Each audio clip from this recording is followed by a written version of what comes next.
Welcome to our pod. And by that, I mean on Wednesdays we read. I'm Hannah. I'm Laura. And we are usually two best friends who do a deep dive into a new book series, one book at a time. But today we are three best friends. Because today we're welcoming on Katie, or K.E. Andrews, who wrote The Assassin of Grins and Secrets. Welcome to the pod, Katie. Thank you for having me. No problem. So your book won our Indie Intermission this round. It went up against some strong contenders, but it won out in the end. Tough competition. It was. I was scared. I was like, man, we're in Spiffo all over again. Not near as intense. It's not near as intense. I think the announcement dropped for our next Indie mission right during Spiffo, so everyone was like, it's the same as Spiffo, and we were like, we're not that important. I don't know. Just anytime my book's up against other books, I'm like, oh no. I think anytime there's voting of any sort involved, people are like, pressure. No, we aren't really that deep. Yeah. We promise it's all lighthearted and everyone's super supportive. But but your book won, and we just finished covering it, and we really liked it. It was so good. It was so fun. It was very dark, but fun. There's a lot of darkness, Hannah. Not all of it was fun. No, not all of it was fun. But could you tell us a little bit about your book? What made you kind of want to write it? What inspired you? All of that. Yeah, so I began this series my sophomore year of high school, which was 2011, 2012. So a while ago, was in the works. I always have to be careful how I phrase this because this author has so many people who love her, and she's making that money. I'm not. So I had read Throne of Glass, and that was the first time I really read a female assassin. I was like, this is really cool, but I would have liked her to maybe do something else, and she's way too pretty and all this other weird stuff. So I enjoyed the book the first time around, and then when I read it a second time, I was like, I don't like this as much, so let's write a book that maybe is what I want. So that's kind of where The Assassin of Grins and Secrets was born. So it just kind of figuring out, what kind of story do I want to tell? I love the assassin and morally gray characters. It's just a lot of fun to write. And so I was like, well, let's get a little bit deeper beyond oh, she's pretty. Not that it's we have to have an ugly character, but, just one that's not oh my gosh, she's gorgeous, I love her. And just, focusing on some other aspects of being an assassin that, aren't always talked about in other books. And then I just wanted kind of a different setting than a European setting. So yeah, I was just I want a nice fantasy, not a nice fantasy book, but, just something that dives into some other themes, especially regarding trauma and mental health. And then also just, what do we do with just these characters that are imperfect but still have wants and desires that they can justify. So that's kind of where that whole story came from. I love that you didn't want her to be gorgeous, because I grew up with the TV show Alias, and the fact that Jennifer Garner would walk into a room with a wig on and they'd be like, we don't remember this lady, and I'm like, you don't remember Jennifer Garner, I'm so sorry. I really like that though in general, because it seems because I'm remembering books that I read growing up, and a lot of them did have female leads, but there was often a situation where they were gorgeous and they did everything perfectly, and they were always in the moral high ground. And it's really nice to have authors kind of exploring this more, where we have characters who maybe don't always do everything great, and they have some deeper stuff that they're digging into. So I really like that. Yeah, she was a fun character to write. Oh yeah, for sure. Can I ask you how you pronounce some of the names of the characters? Yes. So I landed on Serene. For her, there's Ramesses, Uriah. I'm not sure who else. There's Zanzis, or as my Word document likes to do, Kansas, which is not right. I'm trying to think of who else. Ilderim, I think I'm saying it right. Ilmakad, there's Rasima, Rahim, Annika, and then I think it's Maite, the other kind of assassin. So there's a lot of names, and sometimes I'm like, I think I remember how to pronounce this right. I hope it's right, but this is what the internet's telling me. Fair. Because Arabic is obviously not my first language. So we were just kind of wondering, because like when we were covering it in the first plot episode, Hannah was like, I think you said it right, Hannah, because you said Serene. Yeah. And I said, I think I've been saying it Serene. So I honestly, I leave am it not the one to to ask. however you want to pronounce it. That's right, because I'm not going to correct really anyone on that. This is not a dig at your book at all, but I always bring it up because I find it hilarious. There's a TikTok where the Twilight Saga, Renesmee, like there's a huge like TikTok viral where people will be like, and their daughter Rutabaga and their daughter Rehypnol, and it's just like every time they change the Game name. of Thrones thing. I don't know how to pronounce any of these names. Exactly. So or it's just like a thing. I saw somebody mention it where it's like you're reading a book and the character's name pops up and you don't know how to pronounce it, and so you just like you see it but you don't say it in your brain when you're reading. Yes. And I do that all the time. Yeah, I think without this podcast, I would have never like thought to say Serene's name out loud. Like I think I would have just read it and I'm like, right, that is her name. So yeah. But that's so interesting. How did you decide to give Serene chromesthesia? I really don't know. The first book I ever read that like had synesthesia in it, specifically like the chromesthesia one, was A Mango Shaped Space. And so I was like, that's really interesting. I never thought of that before. And then was kind of diving into, there's not a whole lot of books out there that like specifically have characters that either have that. There's like some other, I've only read like maybe a handful that actually kind of deal with that. So I was just like, that's something interesting. I wonder how that could be useful in like a non-magical sense, because I've had that question, like, is it magical, does it like help her? I'm like, well, it's just something she has. She utilizes it to help, but it also can just be annoying half the time. Like just trying to imagine, like, if you're just constantly hearing and seeing colors all the time, I'm like, that would probably get annoying at times, even though it's just, how she's seeing the world. And so that was just something I thought that would be interesting to add. And how did you pick like what colors went with what? Like Laura mentioned, like a lot of the voices are like lemony and like a little bit. And it was very weird because like to me, I always see like the color first and I don't think about the connotations. But then Laura was like, oh yeah, like voices could be sour to her and voices could be that. And I was like, oh, I never even thought about it from that perspective. So what made you kind of decide to play with that and use it as a tool with your writing? Yeah. So it was honestly my writers group, just because it's just like, the color, like certain colors have certain symbolisms to them. So some of them I was trying to like subvert, like, lemony yellow is usually a happy thing, but then for the character that it is, it's like, that's not a nice character. So it's just like, for my understanding of like synesthesia, chromesthesia, is that like the colors are always random to people. Like there's really no rhyme or reason sometimes like why that color is associated like with a letter or a sound. It's just like, that's what it is. So it's just like I had some freedom there, because you can't like disagree with someone like, no, the wind's not purple. Because again, like it's different and unique to each person. So it's just like, what would be maybe a soothing sound, what maybe would be like a real jarring sound, or how could different like tones be maybe a little bit different shades of color, which I was like, maybe we need to not go that far, because otherwise we're going to be here forever and this book is going to be like well over 200,000 words, which it is not. So really just playing around with that of just seems like a color that would be associated with the sound, maybe if I had this. So it was just kind of, I've got a little bit of creative freedom there to do that, but just like, I guess that makes sense. So just keeping track of everything was so much fun. But like for Ramesses, I was like, gold, that's interesting because like gold is so much a part of just like his kingdom, his family, royalty, and just everything. And then with Uriah, green of, just like where he grew up in Wendale. It was like, there's a lot of greenery there. I don't know. I was just like, that makes sense. We're going to put that a little layer of symbolism for me. And then, yeah, just that's what I did. But it also like, I don't know, I think when you do that, you can always play with the fact of like, yes, it is random, but it also could be her own biases like coming into play where she's like, oh, now I associate that with him. So now this is like almost a self-fulfilling prophecy. So it's a fun tool that you got to use and like play around with.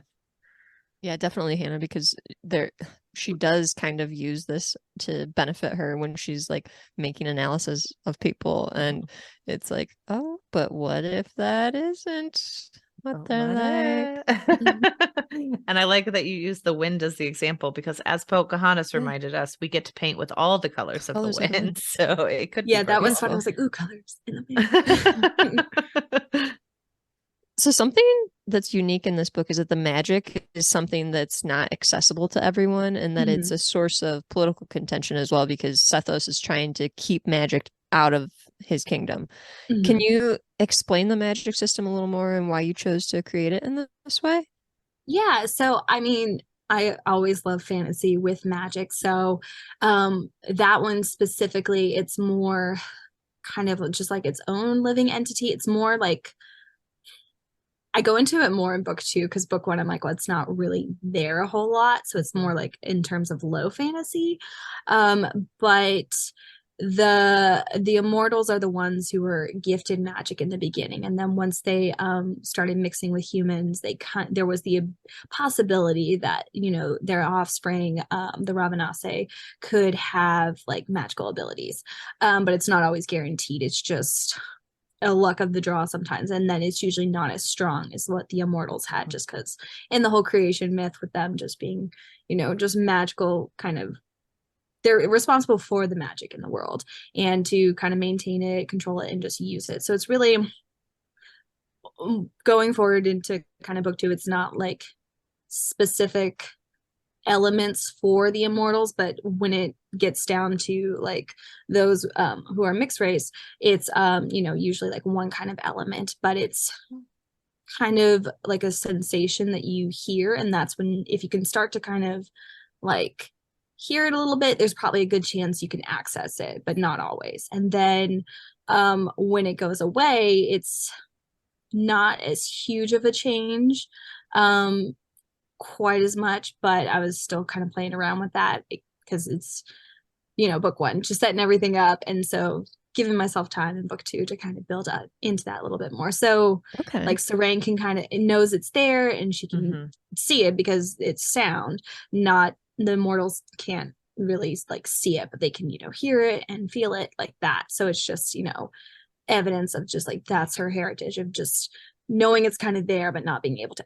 access it. And so with Sethos in particular, he just viewed it more with suspicion, and the fact, like, you know, other kingdoms had it and they did not. So just seeing that as like a political disadvantage and just mistrusting other allies. And so kind of leading into the war of like, how do we get rid of this? So we even the playing field. It's interesting that like you kind of have that element of like hearing and sensing but not seeing, because I think a lot of people, like, it's so much easier to just use magic seeing as believing. That, yes, seeing is believing. You get to know it, and like I do like the fact that you get to play a little bit around with that, because as the main character discovers more, you get to discover more. Like, it's always a lot harder, I think, for some people, if it's like, oh, well, here is every single rule you need to know at the beginning. Like, I can never remember that. And so I feel like that's a very useful way to write your books, where it's like we get to hear a little bit about why it's important, and we get to sense it before we fully understand it. So we get to do that along with the characters in the book. That's awesome. Yeah, because I mean, on the timeline of everything, like, again, she was young when like it disappeared, so it's like no one's there to like really explain the rest of it. And so again, like, she didn't have access to it, so it's not like, oh, I had this power and ability, or like I was at risk of, you know, dying because I was magical and the plague affects magic. So, you know, just there was not a cheat code, but then I was like, you know, what she doesn't know, you're not going to know. And most of these characters don't know, because like they grew up in a time where there wasn't easy access to it, besides, you know, like bottled magic, which is the concentrated version, which is something else that gets explored more in book 2 of that. And so that's really the only way to kind of level the playing field, is like you have access to it, but it's still a little risky if you aren't born with the ability to use it. So I also love that she has like the chromesthesia with like the power, like magic is not inherent to everything that's about her. Like, she gets to have certain elements that are just for herself as well. That's pretty awesome. But like a lot happens to Sarang in this book, and before the plot of this book, she's been through it. But she also like seems to have a lot of humor in the book. Like, she seems to have a lot of like love and appreciation and things. So like, how did you like walk that tightrope between like looking at the trauma of someone, but seeing like the beauty and humanity in them as well? Yeah, so often in like characters who experience like trauma, specifically like sexual assault or anything like that becomes like their whole identity. And so it was like, I know that, you know, pain can like affect so much of your life, but it doesn't have to be your life. So I really wanted her to kind of deal with it in unhealthy ways. And, you know, there's a lot of repression going on, things she hasn't dealt with because she just doesn't want to. But then also knowing, you know, she is her own person who has been shaped by this thing, but it's not the only thing about her. There's just other things we can add in, just much like in real life, of, you know, beginning to say, who am I despite what's happened, Right. or, you know, how can this be useful to me in the future going forward, either as growth or things to be wary of. So again, it was where she's at right now, I would say, is not a healthy-ish place, but she's there. So, and that was fun to kind of explore with some of these characters of how are they dealing with, like, you know, like trauma, PTSD, other things that, you know, anxieties, like, are they, I mean, there's no therapy in this world. So it's just like, you know, how do they handle it? What are the conceptions of it? And then, you know, how does it come out in unhealthy ways at times because they've not dealt with it? So that was kind of an interesting thing I wanted to dive into, specifically with Serene. And then Uriah, Ramesses will, he's fine for now. Not quite. Everyone's damaged. No, he's not. Everyone's damaged. He was a whole lot cleaner before, and then I was like, let's get some anxiety in there, because you should have some, honestly, given everything. So I was just like, you know, it's the mental aspects of characters always fascinated me, and just the psychology behind it. You know, like, if this thing happens to you, how is this going to affect you going down the line if you decide to overcome it, or, you know, just push it down. And so that kind of leans into like some of her decisions. It's like, nah, you're not coming from a good place, that's not really good, but I can see like why you would behave this way. So really it was more kind of an exploration of that, and not wanting to take a stance on, you know, like, this is wholly right or this is wholly wrong. It's like, this is just, you know, messed up characters doing the best with what they have to try and get to a place they want to be, wherever that is. I love that. And well, that kind of answers some of my question, but maybe I'll take it a little bit further. Was it difficult to develop Serene's character? Because not only do we know all these things about her, like her trauma and everything, but she's also just fascinating because she has a lot of hobbies. She reads, she paints, she has interests in different things, and she's like good at drawing maps and figuring out locations and stuff like that. So was it difficult to develop this like really complex character? It was, because I was like, she went through many like revisions. Like, there was a Mary Sue test like I took very early on. I'm like, is she too good? Let's figure out a way to maybe not be good at some stuff, and to, you know, maybe admit where she needs, you know, things. Because it's like, yeah, she's an assassin, so she's gonna have like language skills, she's gonna have, you know, able to blend in, you know, weapons, everything else, strength, to a degree. So just trying to, you know, find what's the healthy balance, but also like, because of where she's coming from after like 2 years in prison, like how is that going to change a whole lot of things? So trying to put in moments of like, you know, not remembering something or not being aware of a certain thing, and just like, how do we go from there? And, you know, just what was actual genuine interest, or what was like just part of her training growing up that she utilizes. So the painting I just thought was kind of nice, because it's so, like with Chromastasia, there's a lot of like paintings of music, and just people who have it. There's, not saying they're all artists, but, you know, like, there's a good amount of art out there from people who have chromastasia. So I was like, that's really cool. I wonder how we can incorporate that with just how she's seeing the world, and just give her a nice hobby that's not killing people, or eating food. So just doing that. The embroidery thing in the early one, I was like, that's not something she does, but, you know, it's just something for her to do, because she's a whole lot smarter than me, which was the challenge too. I'm like, okay, if she's doing something smart, I got to figure out how to do something smart. So just, you know, she's going to get bored probably. So let's give her something to do. I did like how much she did stuff that was very interesting. And like on the other side of things, it was interesting to have Uriah as like another form of someone who's undergone trauma and is dealing with it in like different ways, kind of like you said, where like people are just trying to figure out what's going on. But like a big part of him is like he kind of feels like he buys in a little bit to the palace, but like has push and pull with that. And the fact that he's it seems deliberately isolated from his family. So like what kind of went into making that character for you and like kind of making him a fully fleshed out person with all of his trauma and everything? So I really like just kind of like a rogue character, and then one that's kind of got like a little more honor, even though it's not necessarily perfect.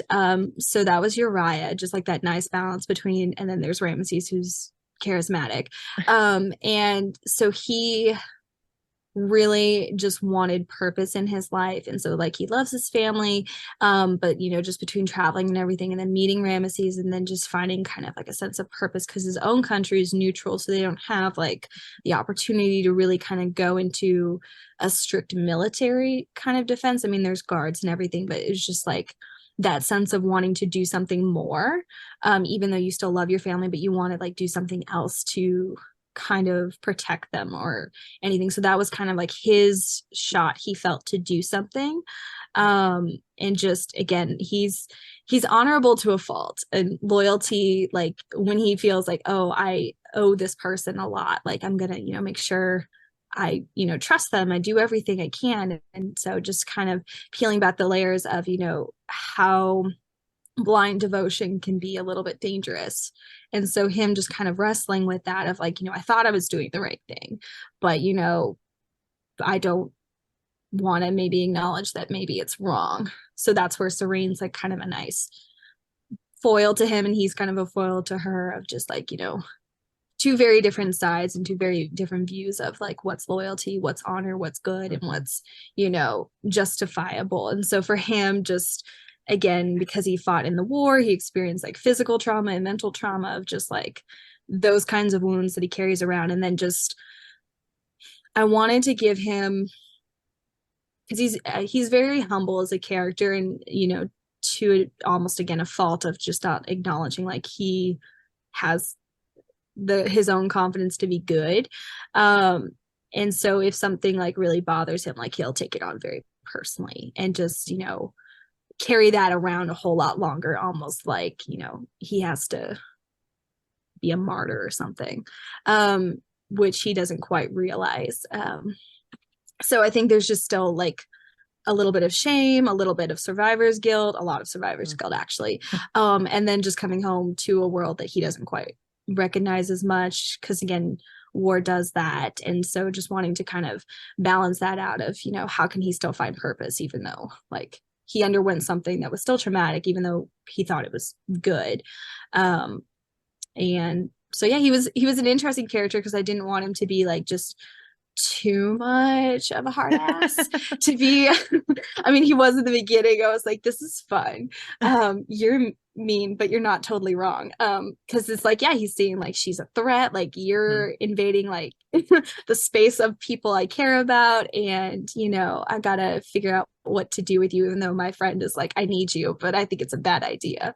So if, you know, like still kind of walking that line of, you know, maybe misplaced like sense of love and loyalty to certain people that maybe, you know, was a bad idea, but he doesn't know.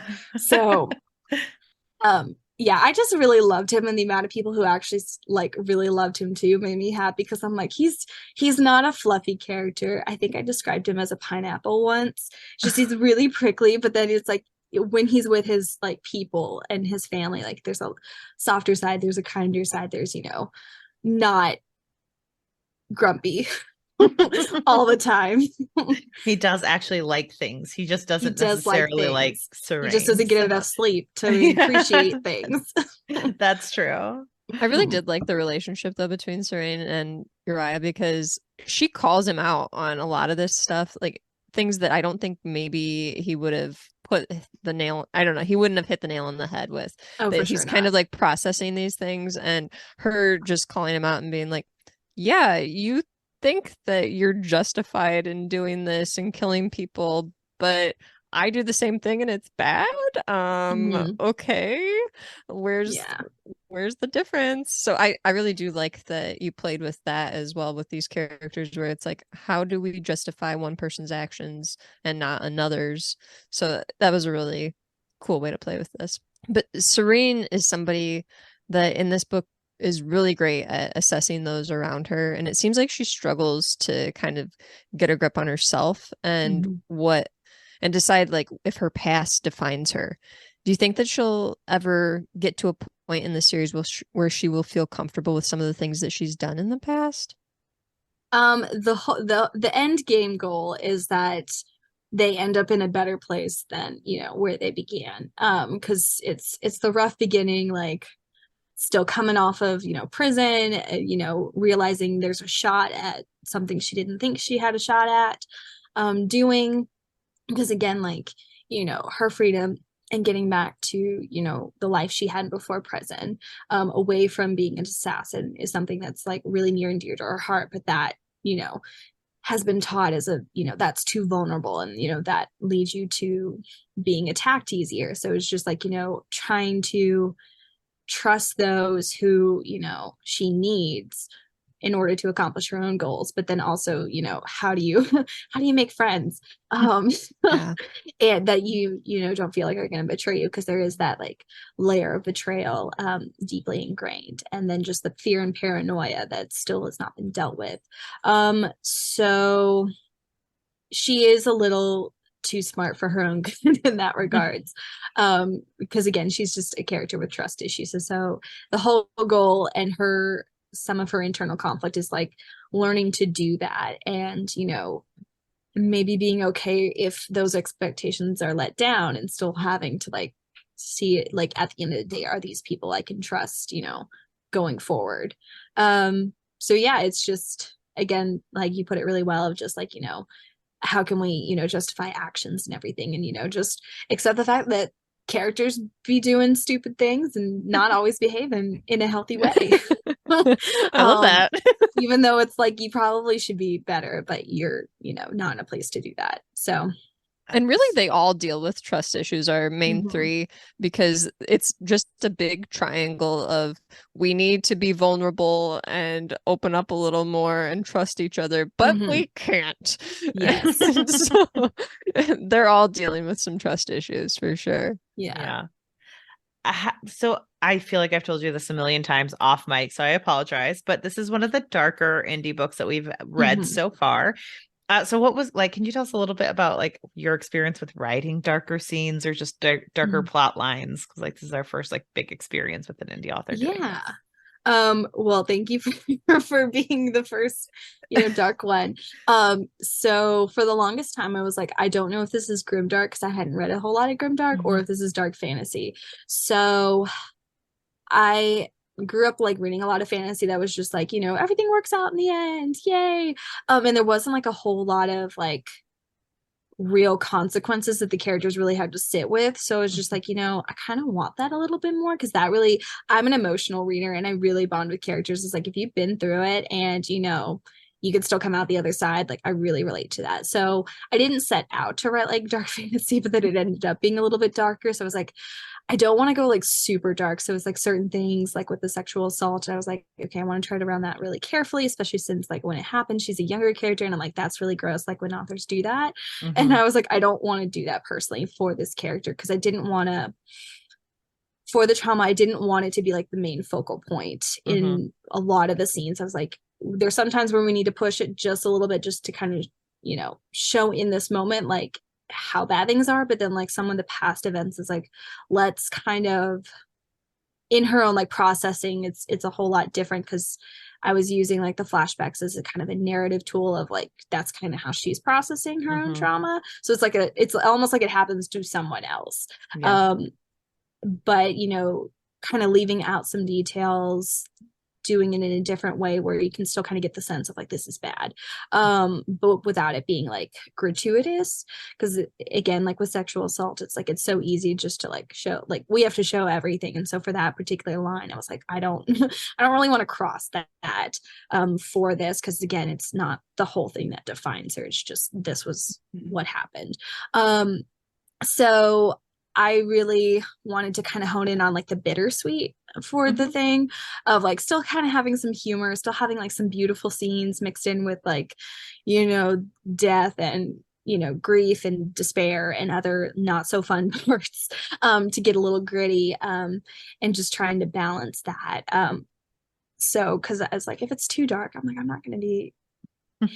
I think that's why I don't want to write a whole lot, because there's no like spark of hope of like, you know, maybe we can get this instead of grimdark's like you saw it and now it's taken away forever. I'm so sorry. Whereas dark fantasy, it's like there is the potential for it. You just don't know necessarily when it's going to happen, but you kind of like know, like, you know, these characters are hopefully not going to be miserable forever, because I don't want to be miserable forever. I want, again, like we kind of want a little bit of hope in the story. So that's kind of what I was going for, of like, you know, we can have potential for growth out of situations, and that, you know, situations will change. We just don't know when, even though, you know, the current situation is bad. So and awesome. So that's like the hope for the whole series. Eventually, spoiler alert, sorry everyone.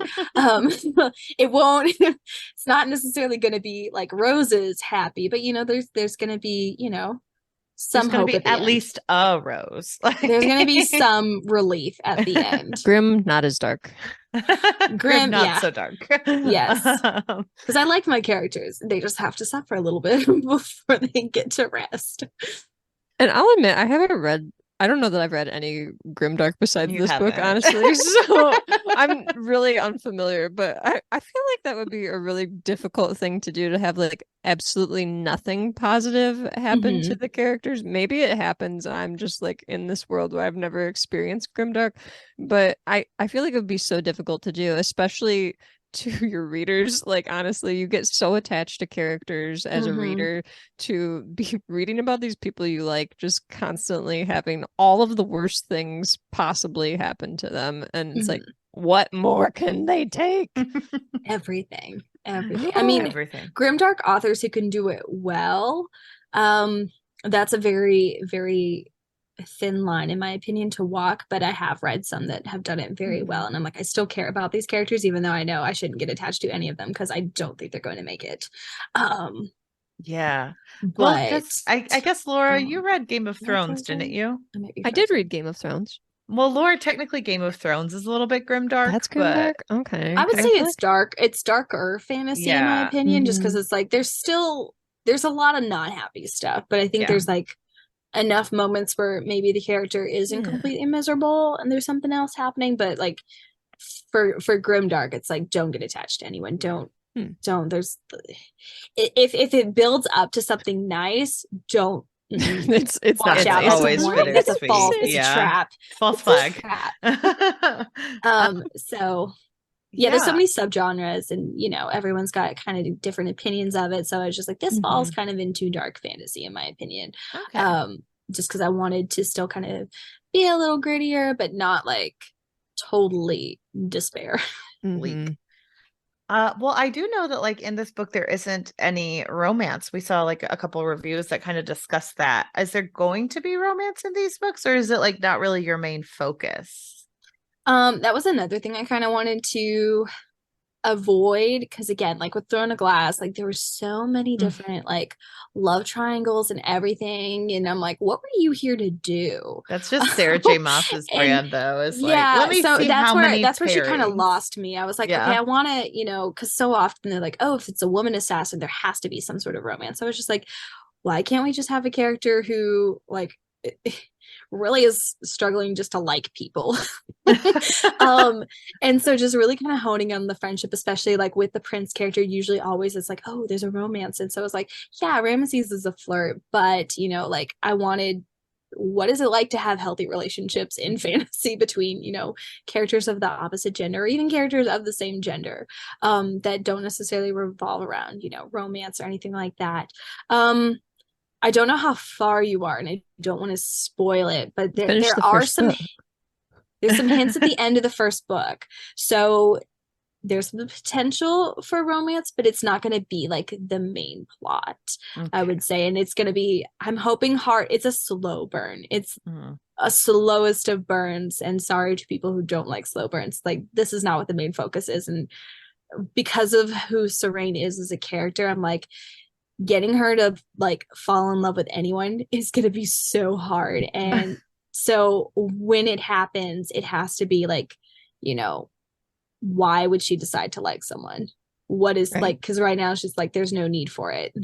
We've got our own goals. I've got my own focus. Like, we don't have time for that. And then just like what's happened to her in the past. It's like not really kind of knowing what that is.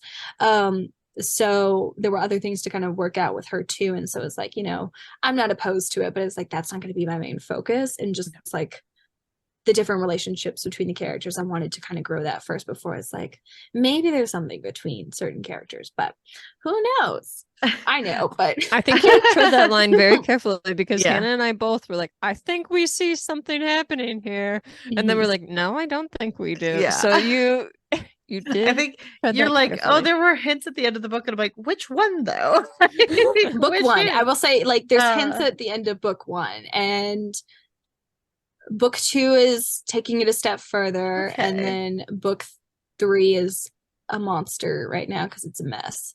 But we got to finish book two first. Like, yeah, yes, I'm crafting and working out because, again, I'm more of like a discovery. I plot, and then I'm more of a discovery writer. So somewhere in the middle of like, you know, the characters are going to change or something. I'm like, oh, that situation's going to kind of change things. How would they react to that? Because I don't want like romance to be forced, because I'm not a romance reader. Because my biggest gripe is, oh, insta love. Why do you like each other?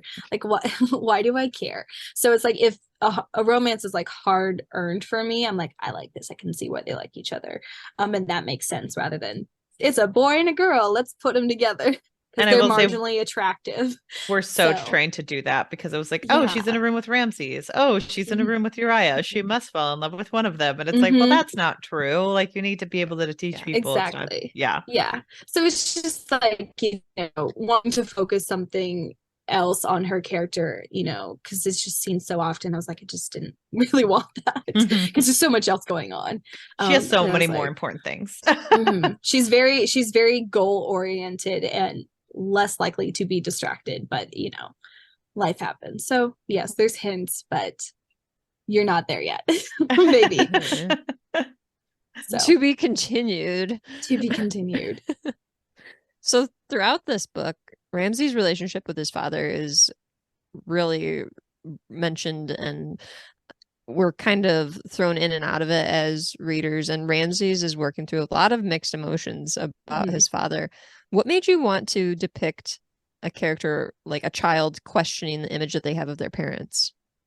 I think, again, it kind of goes back to like traditional like fantasy archetypes. Either like they're so in love with their father and they can do no wrong, or they absolutely hate their father. And I was like, what if we fell somewhere in the middle of, you know, how do you come to grips with, you know, someone you care and love about, but you've seen them change in ways that you don't like, and you're not sure like what's exactly happening because you can't get the straight truth. And then there's also like for him just an added layer of fear, because as he starts to learn the truth, it's like, this person's not who I thought they were, and I don't know really who to trust, whether, you know, it's the memories I have of this person or this new information that's come to light. So I really wanted to give him that turmoil of, you know, he's got the throne in front of him that's been determined for him. He was not born to be the heir. Like that was when his father came to power. Like, you know, now he has to think about that, and he wants to do his own thing, but he's like, I also still want to, you know, do what's best for my country.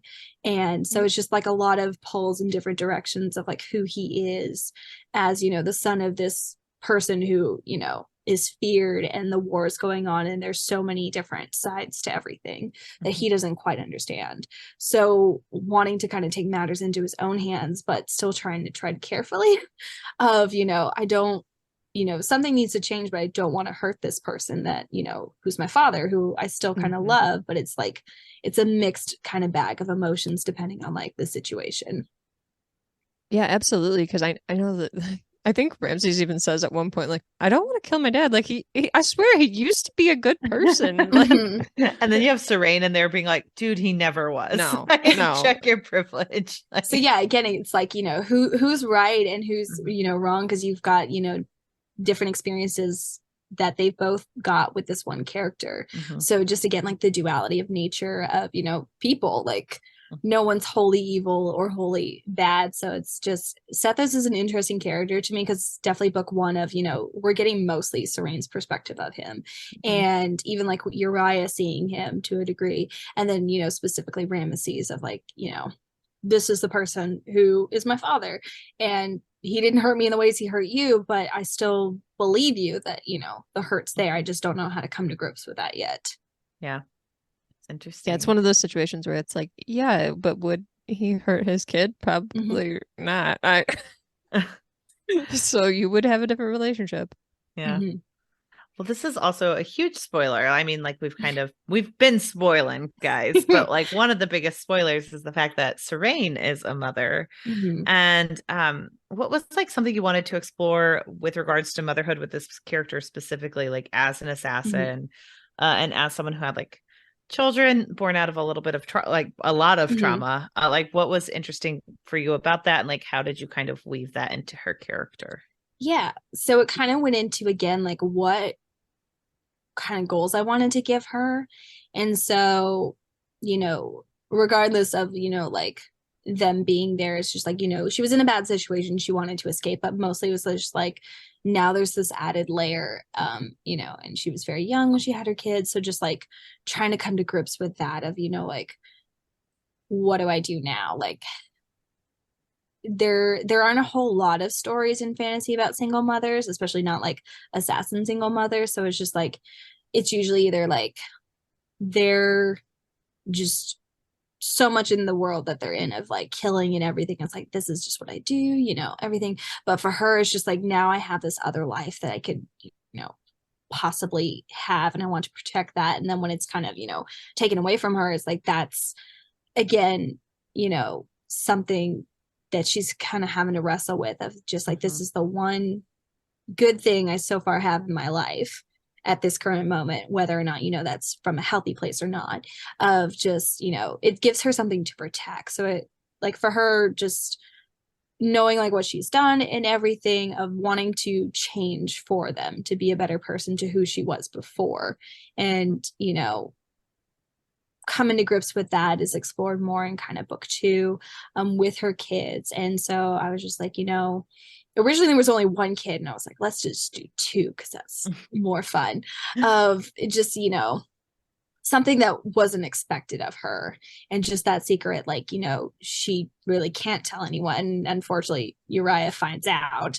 And so then just having to really deal with that of like, okay, now so now I have to work with you to kind of get, that's the end goal for her. And because of who she is just like, there's also the vengeance involved. So it's just those two things that are kind of warring inside of her, is like, can we like escape this without actually doing our vengeance, or do we need to do this because this is the only way to get to what we want? And so that's kind of like the whole thing that she has to just deal with. But I wanted her to just, have something else in her life that was beyond her, that gives her a reason to be a better person. Because honestly, I think without the kids, like, she wasn't going to get there, really. So just, just to have that other life that wasn't, involved killing or anything, and just getting to be like who she actually really was, even though it kind of came about from, a traumatic experience. And so, like, how do you walk that line? It's a very hard one. And so, with her, it's just still kind of exploring that in later books.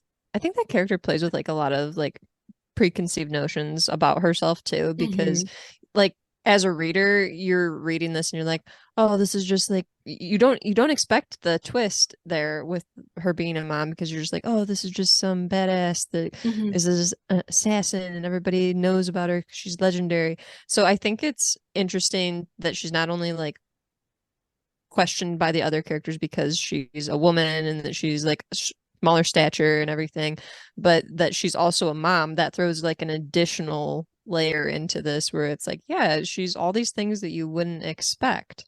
So I think that was really interesting too.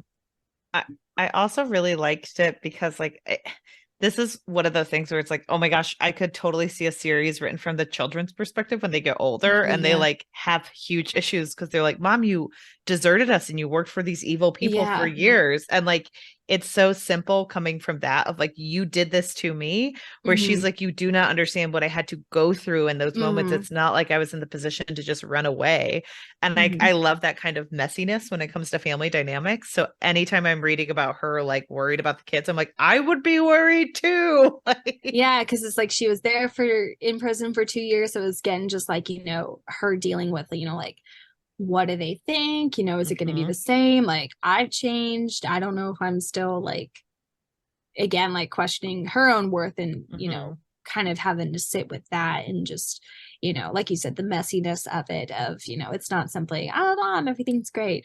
You know, just like wanting to do something, but knowing, or her thinking like the only way to really protect them is to get her hands dirty. And so that's the path she's kind of having to figure out, like, is that actually what we need to do, or is this just, you know, what I'm choosing to do? And so again, just like her motives are right now kind of in flux in her own mind of like, I'm very set on this and this seems to be the only way to do it. Yeah. This is a question I ask every author we have on, literally everyone, because I'm fascinated by it. Is there a character that was like easy for you to write? And then on the other side, was there a character that was like difficult to find their voice and their like person? They're all so interesting. Honestly, Iniko was, I feel like, an easier character, right? Yeah. Just because I wanted like a softer kind of character to balance Serene out, even though they kind of come from the same background of just like, you know, how is she processing and, you know, living her life, even though it's, you know, not kind of the life she wants to be in, but, you know, still choosing to like make friends and embrace people and maybe see the good in other people, and still choosing to love this really hard to love character as a friend, and, you know, being there for you of like, you know, we're trauma bonded, but also like, you know, let's see how maybe we can be better than what was handed to us. So she was a really fun character to write. I'm trying to think of who was the hardest. Honestly, I want to say Ramesses because he was way too pretty in the beginning. And he was one of my friends. It was like my greatest compliment that I treasure. She's like, I really was annoyed with him in the beginning and then I liked him. I'm like, good. Because that's what we were kind of going for, because he was too perfect. I was like, we need to do something to you. Not that you don't have to have tons of trauma dumped on you, but I'm like, there needs to be something else to you because you're too naive. You're, you know, too there's happy something all the about time. There's something about the character who's like, oh, you're supposed to be like super naive and super like happy-go-lucky, and then it's like, but now you're just so happy. Yeah. Yes, I'm like, no one else is happy. None of your other friends are happy. But yeah, for him, just kind of giving him a little bit more depth, I was like, okay, let's figure out how to do that a little bit. Just giving him other interests that weren't just like, I love hunting. But, you know, just like architecture, I thought that's fun. Or, you know, like economy and, you know, just the investment of his city, of, you know, things that aren't traditionally attributed to like a prince. So I just was like, we're gonna have to try and find the right balance for you, because it was so much easier to write like heavily flawed characters, and then Ramesses, I was like, you're just so shiny. You're just too nice and I don't know what to do with you. Yeah. So but it makes a lot of sense for that character too, to like have those interests and like be good at those things, because obviously like those would be helpful things. So yeah, I like that you included that, and it wasn't just like, oh, this is a rich, handsome playboy. He is, but he's got more depth. Yeah. So we read the first book, but what can you kind of tell us about like the series going forward and what we can expect? Yes. So it's going to be 3 books, hopefully, and then maybe a prequel. I just have to figure out like what I want to do with that. So book 2 is really kind of just following the aftermath of everything that's happened, and now moving into like this is the heart of what we're here for. Like, do we need to speed things along? There's some other stakes that are happening, and things are kind of moving along, and just really more of the exploration of there's more trauma. Let's figure out how to deal with this. Let's figure out how to deal with these new dynamics. And so like approaching the characters in book 2 is like, I'm always worried. I'm like, people are going to be like, they're not the same characters as book 1. It's like, you're actually kind of right, because they've experienced things that they didn't have to deal with again in book 1. So now they are having to change and, approach awkward conversations, or, like, how do we deal with someone who's repressing things? And we can clearly see that, just dealing with those other things, and then more of her past coming to actually confront her. And then book 3 is gonna hopefully escalate everything and have our endgame stuff. So that one is in the works a lot more. But book 2 is coming along. That's so exciting. Can you tell us, like, moving back a little bit to the full picture, what made you decide to go with like self-publishing and like self-publish this book? Yeah, so I did originally query in the beginning of college. I was very optimistic at times. I was like, this is a solid draft. This is fine. I can query this. And I just, kept getting rejections and everything. So I was just like, I don't know kind of what is going on there. And I won't say I gave up, but then I was just like, no, the story does need more work, but I don't know if I want to wait around for a lit agent, because again, like, traditional publishing is so narrow at times, and so a lot of good books I think get passed over. And I was an English major in college, and they always talked about like self-publishing. And at first, like, that made no sense to me. I'm like, how do you self-publish? What do you have to do? You have to do your own taxes. That was the part that scared me the most. Like, I have to do my own taxes, and I have to make my own money, basically, rather than someone handing me a royalty check. But then as I approached, I think it was 2018 or 2019, when I seriously was like, self-publishing sounds good. I have an idea for a cover, and I think I can do it. And so I, hired a developmental editor, and she really opened my eyes to what the whole book needed, because I had been very new to it. I was just like, I know you're supposed to workshop it and have a critique group, but I was really not sure what all that entailed. So then I was like, well, let's just kind of start. So I didn't really have a self-publishing community until about 2021, I think, when I actually decided this is what we're going to do. We've got a cover, we've had it edited, I know how to format. I actually had test driven kind of self-publishing with an internship I was doing that does therapeutic journaling. So we were encouraged to kind of take our journal entries that we had written and just kind of publish them, just because it's a nice feeling to put something out there. So I had done that with my poems and my poetry book. And so I was like, I learned a lot. And so I'm like, okay, this is not as hard. I mean, it's still difficult. There's a lot of work that goes into it, but I was like, okay, this is doable for me who has maybe no idea what I'm doing. It's like, I got Canva, I got Vellum, and I know how to work Amazon and the internet. So I'm like, okay, we can do that. And so just really going forward in self-publishing, realizing, it is hard work, but there's something just really fulfilling about saying I worked on this, and it may not be perfect, because again, you try and there's going to be things that fall through the cracks, but then oh, people actually like this, and basically learning the same stuff you would learn in trad publishing of how do I market, how do I reach a target audience, how do I even blurb my book, which is so hard. I'm like, I wrote 160,000 words and I can't even write 100 words about it, of figuring out how do I do cover layout, how do I do copyrights or distribution or anything like that. And so it's just those are the things I'd learn, or trad publishing would do for me. And so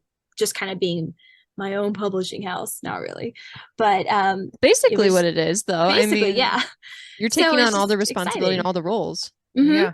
And so, even though the turnout is not always, the best, especially for new debut authors, I still find there's something really enjoyable in that. I was just like, hey, I've done this, and really just meeting the whole community of just indie authors, of those who had been at it a while, those who had been new, and just figuring out the tips and tricks of like, how do I make this book as successful as I know how? Because yeah, it takes a lot of people, but I definitely have seen so many amazing self-published and indie books just being churned out, and ones that get picked up, I tried publishing because they've already done the hard work basically of being able to do it. So I'm like, okay, this is fun. So I've really enjoyed it because I can go at my own pace too, because again, book 1 took like 10 years to write, and book 2 is starting to take like 10 years to finish. And so just knowing like because life happens, and so it's like I still have to work, I still have to write, I still have to deal with everything else. So it's just like having the ability to say, okay, this might be a little bit too overwhelming, and the only deadline I have is the one I made up and have maybe told people about. So that's rather than you are bound by contract and you have to do this certain way. Because again, I know editors and lit agents are trying to make a book marketable, but I feel like that cuts out like so much, because there's like, for this genre it needs to be this word count, or it's not going to sell. So it's like just getting to explore a little bit of like what makes a story good, what makes it people like it. So just getting the chance to kind of experiment with that and learn and grow and say, okay, I can I can make something up and people are going to buy it, and hopefully do it well along the way. So something I have noticed about the indie author community is, first of all, they're all so supportive of one another. It's just unreal, the support that they have for one another. And so I think that even just like doing this indie mission, we have a quote unquote competition that is no pressure, but it's so nice to see all the authors like saying, oh, I can't believe I have to go up against this one, it's so good. And I really love that community that all of you guys have developed, and how kind and supportive you are of each other. But another thing I've kind of noticed about like indie authors and some of the self-published books that I've like heard the authors talking about is that they wrote a book that they wanted to read, and that they had like many self-published authors queried their books and they couldn't find someone to pick it up, but then they were just like, you know what, this is a book that I wanted to read, and they found an audience. And I think you've done that too. And so I think that's great that people are willing to just chase their passion, chase something that they enjoy, and share it with other people. So kudos. I really love that. Yeah, it's just been overwhelming to see how supportive like the indie community is.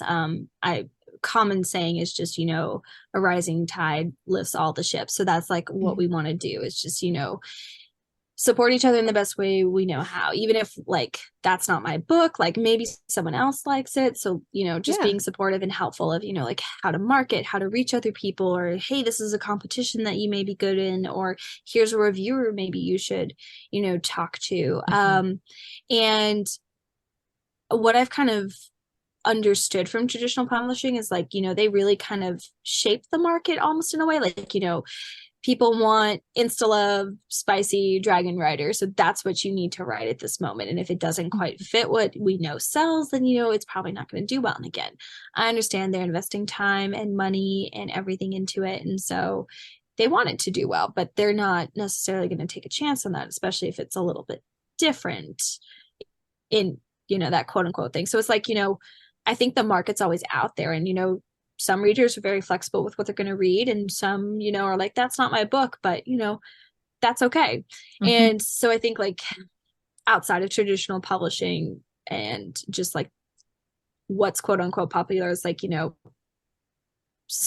going to find your audience one way or another, because I've seen people who love books that I hate.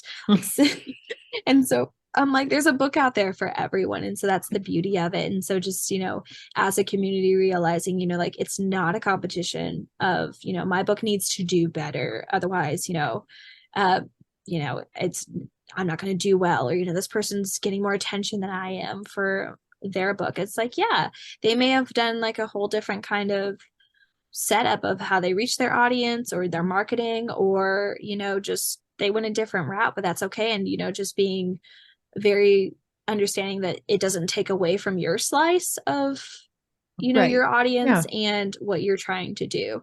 And so to kind of just view everyone as competition, I think makes it a little bit harder and more challenging and like less enjoyable, because yes, you want the book to sell, but again, like you don't want to force it down people's throats. You're just like, hey, I wrote something, I hope you like it, and here's some other books that maybe are good. And I just really like meeting all the different people and knowing what they've learned, and because it's like we're all still kind of figuring it out, because it's still a changing industry. And even like authors who have written like 20 books, it's like, you know, each book's going to be a little bit different. Like readers could change, or, you know, something else could change, and just being kind of flexible and adaptable to that. That's awesome. Absolutely. We know it's not a competition, but we do know that you participated in a competition, specifically SPIFBO. So do you want to tell a little bit about your experience with SPIFBO and what that was like? SPIFBO, which is the self-published fantasy blog off that Mark Lawrence started several years ago. I think I had heard about it in 2020, and so I was like, oh, that seems interesting. I loved Mark Lawrence's books. That's actually where I decided to kind of go the dark fantasy route, because I'm like, oh, this is interesting, although his is a lot more grim. But I was like, oh, this is what you could do. You could have a character who's maybe not as quote unquote likable, but still readable, and have a story. So entering that competition, I was just like, you know, we'll see if we could do this, and, you know, just at least to get eyes on the book. And then also because it's a free competition, I'm like, that helps, instead of paying a lot of money to enter my book and then be told sorry. So it was more of just testing the waters of like, how is my book kind of going to do in front of like other readers? Because I was like, I don't know how to like push it. I don't want to push it on anyone. And then I also just don't want to be told by someone, I didn't like your book. Because, you know, it's hard, but, you know, you develop that over time and you get over it.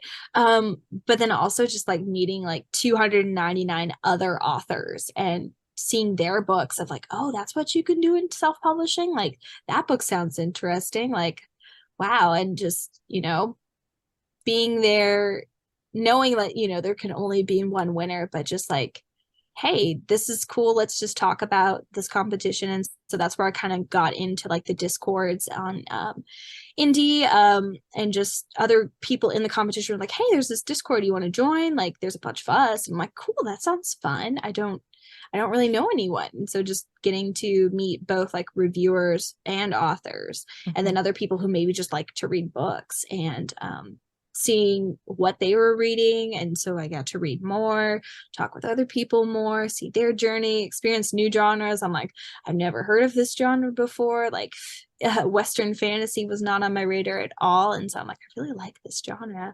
But, you know, just seeing what is quite possible for the book community. So I made it to semifinals with Assassins last year, which was really exciting because my reviewer, she seemed just so precious, and she like really ended up liking my book. I was like, I would not have thought you would have liked this book.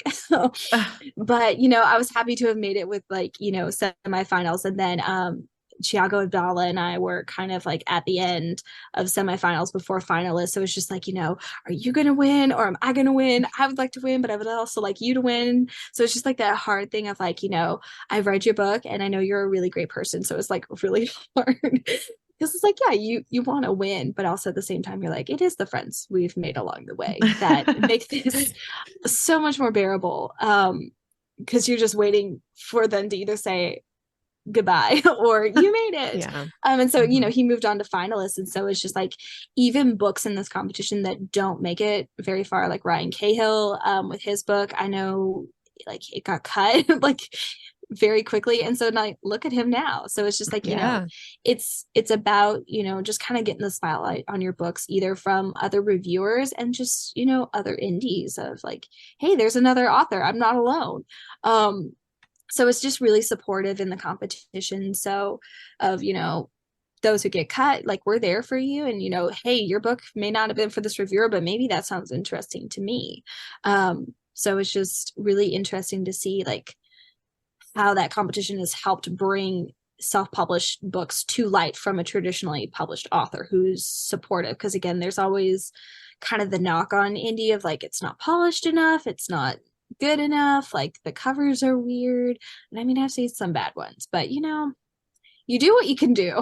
It's hard. Well, and that's the thing too. They don't have as much access to certain things a lot of times. Like people are generally like, some people might just literally be scraping by to get a book cover put together. So if you don't have access to an illustrator or someone that can make that cover, money helps a lot. Yeah.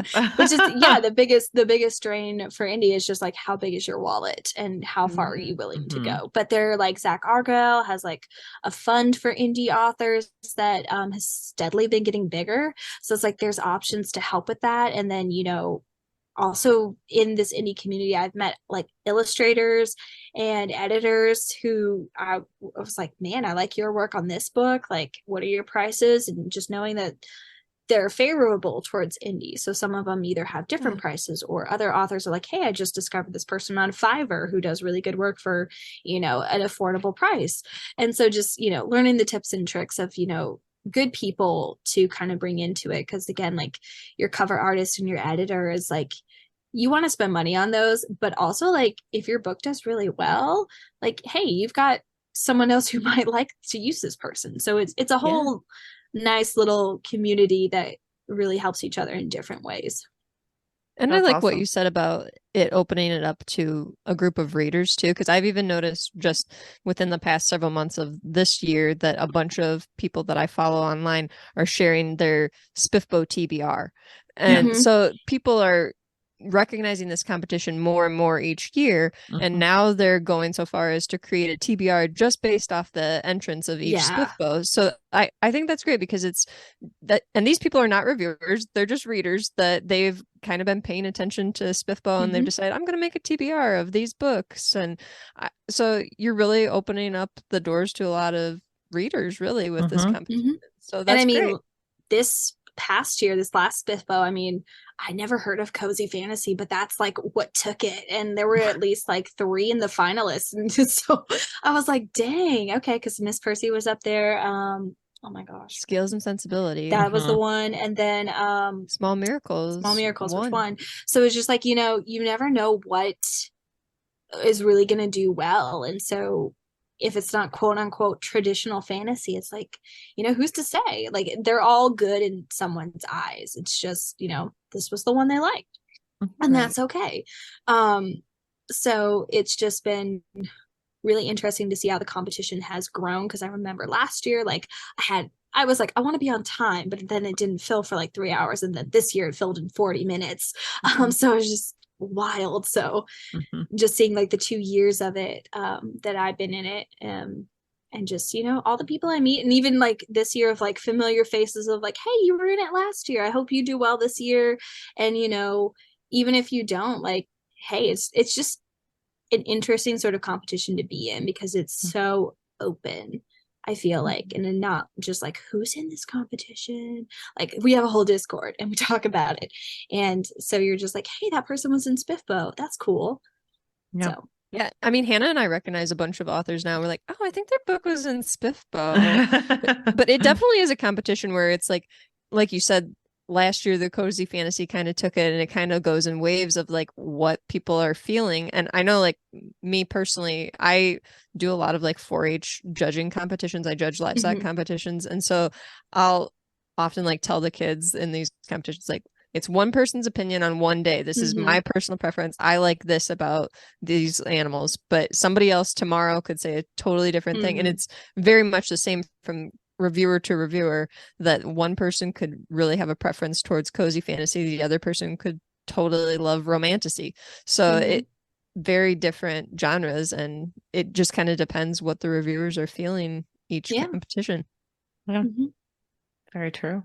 It's hard being a book reviewer. I don't want to do that, to read 30 books in like 4 months. That's a lot. It is a lot.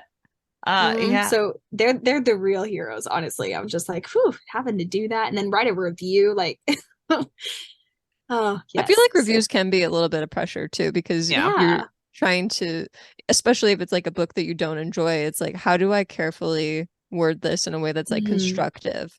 So but still being like honest with your own opinion, because again, it's your opinion on the book, and you know, very rarely is it like wildly off base. So it's just like, yeah, that there's a lot of pressure to do that and to just do the book as much justice as you feel it needs. It's all just so subjective. Like I've had reviews where I was like, I really didn't like this book, and someone will be like, it was one of my favorites, and I'm like, oh, I'm so sorry. And I will say, so I had made the mistake of choosing the wrong proofreader for my book, so it was like there were tons more errors than I thought in like the first edition of my book, but it still made it to semifinalists. So I was like, okay, well, it that shows like maybe it doesn't need to be quote unquote perfect. I still wanted to fix it because I was like, this is not up to my standards.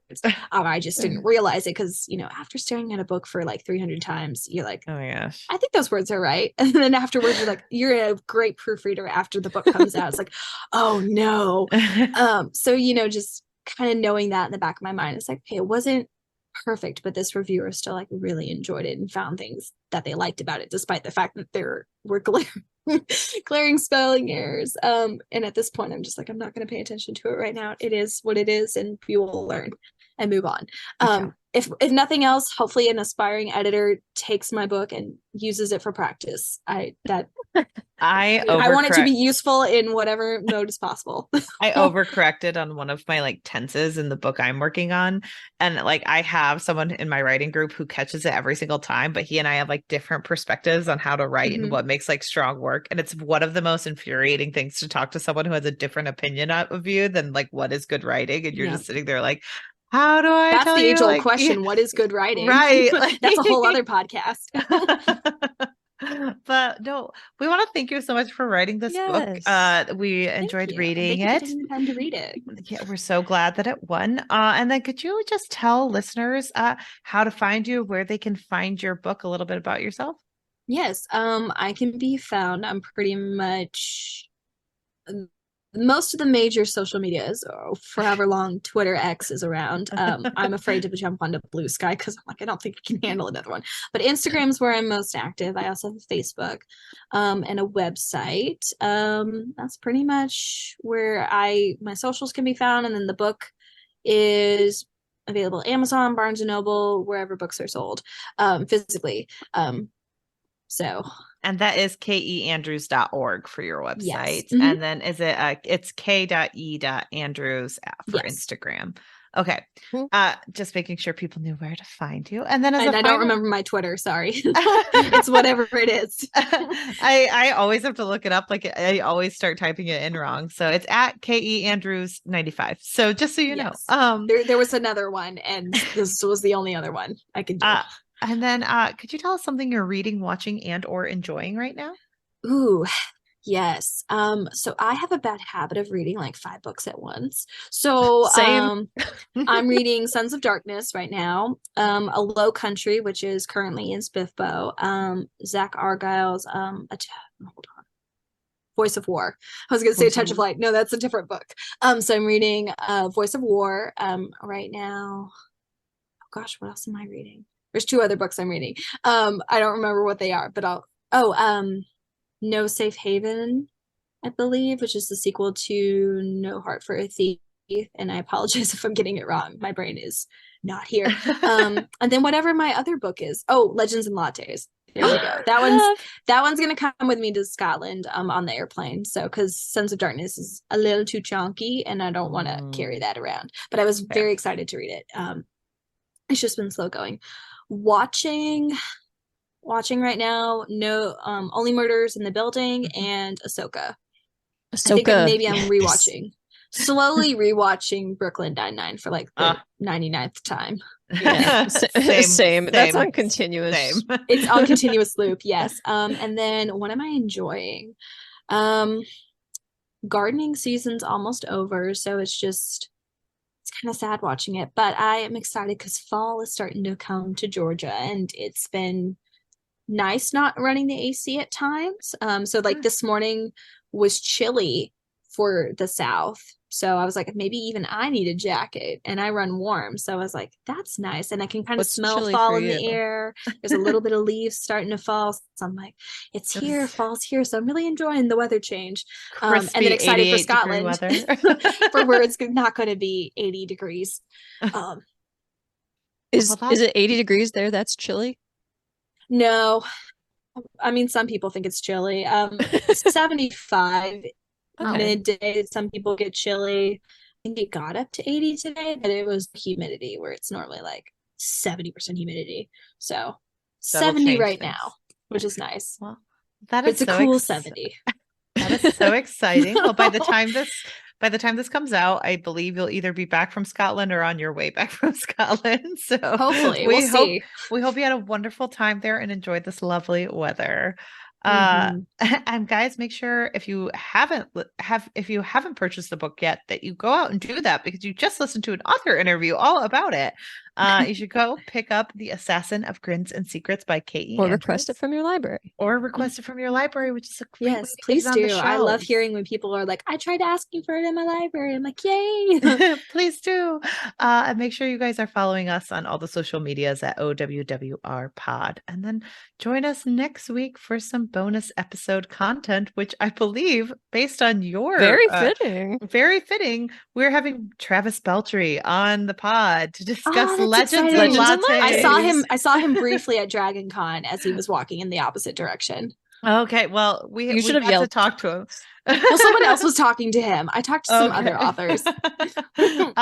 But we will be discussing that and bookshops and bone dust. So join us next week for that. And thank you again, Katie, for coming on the podcast. Yes, we enjoyed it so much. Yes, thank you so much for having me. All right. Bye, everyone. Bye. Bye.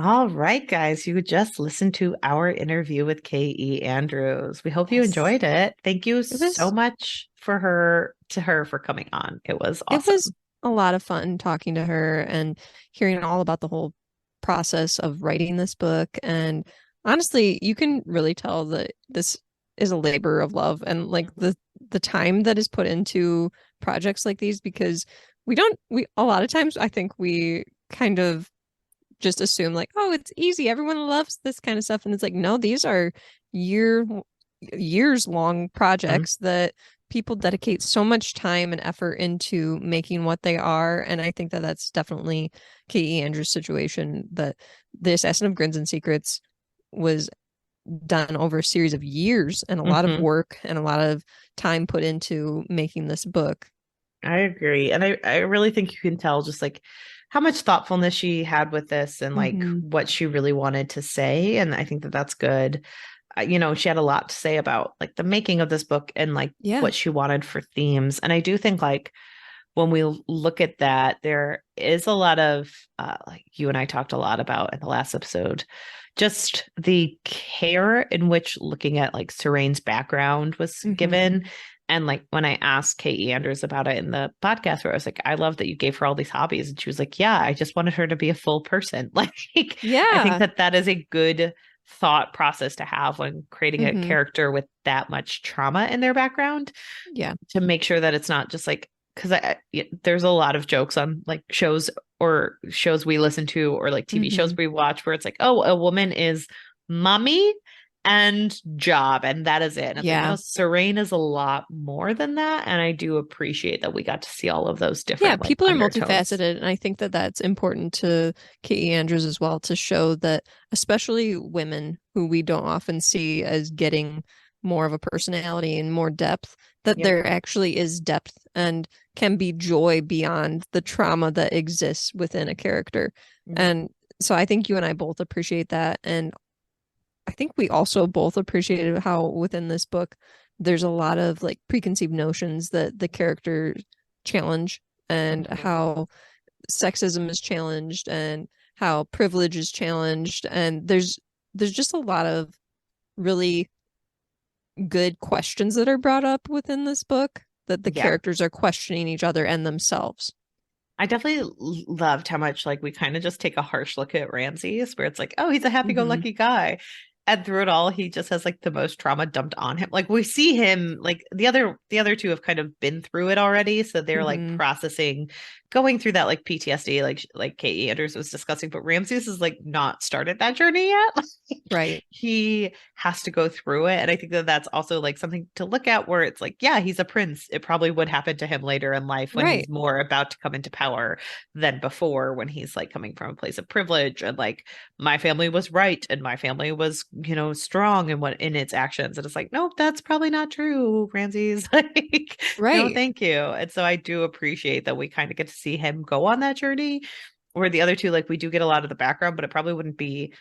I like that they've already been through it and we get to see them heal versus like kind of the growth that Ramses is about to go on. Absolutely. Yeah. And I think that obviously we talked about this book being like a setup book, that there's a lot of world building and we're kind of seeing like slow character progressions for some of them. But I think that we're getting enough progression in some of the characters that, you know, it's not unsatisfying. You know what I mean?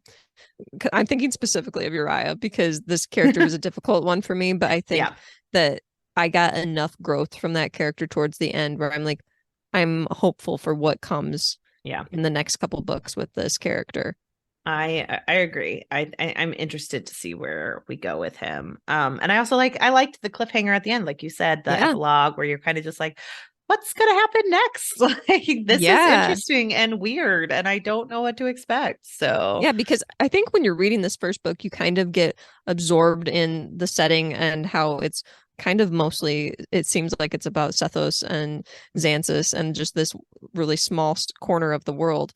And you find out, oh, wait, this is a little glimpse of the whole picture. So So I'll be very interested to see where we go from here. So absolutely. But you know, just as a final, do you have any final thoughts, Laura? Hannah, did you have a favorite character? I would say probably. I also struggled with Uriah. I think you and I both did. I did. I did find, like, I don't know if I would say favorite character, but I do think Ramses is an interesting character to have here, just because, again, we are seeing him at like the beginning of a specific type of journey. And I do think characters like this a lot of times would be the main character, where it's like, oh, I'm so smart and I'm overlooked by my father and I just want to do what is right. And I like that K.E. Andrews made him an ancillary character and not that important. Like, obviously he's very important because he like moves the plot forward and he is someone who is like adherent to the plot, but I do like that he is just kind of like there. Like, it's like it's the joke of he's just Ken. Like, he's just like, well, obviously I love and I do think it's interesting to like have someone who deeply loves their father and who's like, well, he's not that problematic, right, guys? And everyone in the room is just silent. And he's like, right, guys? So I liked that character a lot. And then I really did enjoy Annika as a character because I just thought it was a very unique perspective to put in that type of person. And I couldn't wait to see more because she seems very strong. She also seems like someone who, like, I mean, Serena has a lot of fear of Xanthus. Like, Annika does too, but within reason, where Annika is like, I don't know, I wasn't that important to him. I'm probably safe. Like, I just need to like mind my P's and Q's and I can exist in this world and be relatively safe. And it's like, well, that's lucky for Annika because like the other guy scares me. But I did enjoy seeing her. So who was your favorite character? Annika was probably one of my favorite characters in the story as well for similar reasons. But I think I don't give Serene enough credit in this book. And Serene is someone who is a really complicated, deep character. And I think it's one of those things where it's like you have to overcome as a reader that, like terrible things have happened to her. And she also does terrible things, but she's overcome so much and doing literally all these things to survive. And it kind of becomes a question of what do you do in order to protect yourself and the people that you care for. And so I think that makes me appreciate the character of Serene a lot more when I come at it from that standpoint and not just like oh my gosh, this is a terrible assassin, you know? So I think it's something to like consider all, we talked about the character being multifaceted, to consider all the different ways that the character is and has gone through. I also do enjoy that, like, I feel like sometimes when you have an assassin character, and this is something I really deeply like about Serene, they're kind of this like grizzled, like hard earned, like I sit in the cart and I say nothing. But like because we get in Serene's head a lot of times she's like, I bet if I stay quiet, I piss him off more. Yeah. Like I do enjoy. There's a lot of humor there. Yeah, like she has a lot of humor in her that I like. I really enjoyed reading on the page about this assassin who's just kind of like, yeah, I'm going to mess with you and I'm going to make fun of you because that is who I am and I get to be that way. So ha ha ha ha ha ha ha ha ha. Like, I do really like that about Terrain, and I think she's an interesting character to have as the main character, especially when like she's been through it. I also like that, like, I think she's a little bit too pretty on the cover. I almost wish she had the grizzled look of what we get to read in the book.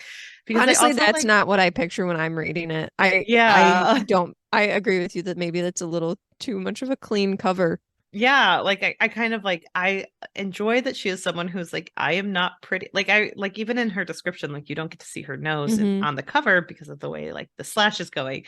Sure. But like she talks about like, I have a really crooked nose. I am deeply scarred. But like she is still like inherently like confident, and she is still like, I am fine. And like I do like that she is a scarred woman who's like a mother, because guess what, lots of people are mothers and lots of people are things. And so like I think she's a very interesting character, and I think there's like a lot of interesting parts of her that like make her very dynamic. So absolutely. But yeah, so do you have any other thoughts? No, I just think that if you are in the mood for some grimdark and maybe in the right headspace, we talked about that as well in our last pot episode, because there's a lot of heavy things that are discussed in this, then give this one a go. Yeah, definitely give this one a go. We also just want to, like, this Indie Mission was about the Assassin of Grin and Secrets, but make sure you're keeping an eye out for any of the books that were part of our Indie Mission. Yeah. Make sure you're talking about indie books. Indie authors are important. That's why Laura and I like to highlight these books. Like, it's a huge part of our in-between series. And it's also a great way for us to grow our TBRs. So such a good way. I have so many books on my Kindle that are just like, this came from do these Indie amazing Mission. like well, they do these amazing sales. And so I got like several books. They did one recently in August, I believe, where it was like a bunch of books for 99 cents, and like, okay, let's just go to town here. Let's do it. So, but yeah, you know, there's always opportunities to, I know, even just like reach out and interact with the authors, because they're really responsive to like questions about their books and their work. And I think that that's like a unique opportunity that readers don't think about, that like it's probably much easier to reach out to an indie author like, hey, I really liked your character, and get a response or ask some questions. And I think they'd really appreciate that. But all in all, just check out all of the indie authors that have been involved in our indie missions in all of the different brackets, and show them some love, and show Katie Andrews some love. And guys, as we come to our close with our indie mission, we need to do a little bit of housekeeping, just because we haven't done it in a minute. Right now, I think that there is a little bit of wiggle room with some of our dates, just because we're not really sure when we're hoping that by the time you guys hear this, the writer's strike has ended because they got a fair contract. Right. But if that hasn't happened, we have the Travis Baltree interview next week. And that is for sure. That's a thing. We're having Travis Baltree on to talk Legends and Lattes and Bookshops and Bone Dust. Yes, I got it right. And I got the titles right. I got the titles right. It's so good. Gold Star, and they are both amazing books. So everyone go get them right now and read them by next week. Yes. No, if you can. I don't think Bookshops and Bone Dust is out until November, but pre-order it now. You need it. And like, we ask a couple questions. They're all like relatively spoiler free, just like some general like small plots of like, oh, earlier in time, you know, stuff like that. But I think it's kind of spoiler filled for the Legends and Latte It's questions. very spoiler filled for Legends and Latte. Maybe if you haven't read both of them, then be on the lookout. But if you, obviously a lot of people will have not had access to Bookshops and Bone Dust because it doesn't come out till November, you're still safe. You're still safe for Bookshops and Bone Dust. Make sure you read Legends and Lattes. And then we have a little bit of wiggle room on if we release what episodes in between there, the Wheel of Time TV Wheel series. of Time. But I got confused when you said what. So sorry. The Wheel of Time, Laura and I decided that if the strike has come to an end, we are doing we're breaking up the season into two parts. Two parts, 4 episodes each. And so we will release the first 4 episodes with a couple of guests. Season 2. Yep. Of season 2. Thank you. I'm explaining this so poorly. And Laura's just like correcting me. I'll explain. So if the writer's strike has ended, we decided that we would like to cover season 2 of Wheel of Time. And we're going to break it into 2 episodes where we have 4 episodes that we discuss with some guests on each of them. So the first 4 episodes we'll discuss with a couple of friends, and then the second half of the season we will discuss with a couple of friends if the strike has ended. If not, we will still probably discuss later on in the future, just we won't release those episodes until the strike has ended. Yes, and that's just to stand in support with the writers who created those shows. So, but those will be coming out. Hopefully there's a little bit of wiggle room with how things get announced based on that. But coming up next, Laura and I, it's not fully in October, but I call it We Do What We Want November. But we do what we want all the time. We do what we want all the time, but specifically part of October and November, we are covering Among Thieves by MJ Kuhn, which is so exciting to me because, well, here's the thing. Hannah knows that I've become a really big fan of SFF Addicts, and I'm a big fan of MJ Kuhn. I love it. She says I love it all the time. So I think in the episode we should say I love it several times. But I have heard about this book so much, and because of that podcast I bought the book, and now I convinced Hannah that we should cover it, and we're going to. We Do What We Want November, guys, in October. Yes. So we will be covering Among Thieves. We're very excited about it. It's going to be a ton of fun, guys. Yes. So keep an eye out for that. So check out that. And then MJ just had another release recently in July, because this is a duology, Among Thieves, and then Thick as Thieves is the second book in the duology. So pick that one up as well. Pick that one up. And then, we have some episodes that are a little bit up in the air because of the writer's strike. But then we're having Martha Wells on, everyone. Martha Wells. We are having her on for the System Collapse release. It's going to be very exciting. We're overwhelmed with the fact that she came on the podcast and we got to speak with her.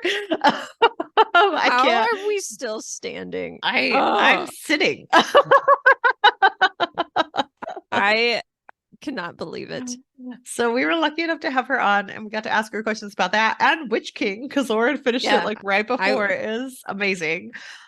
Witch King was so good. So read all of Martha's stuff, and I hope you guys enjoyed this episode that's coming out, because Martha is an absolute delight and so insightful.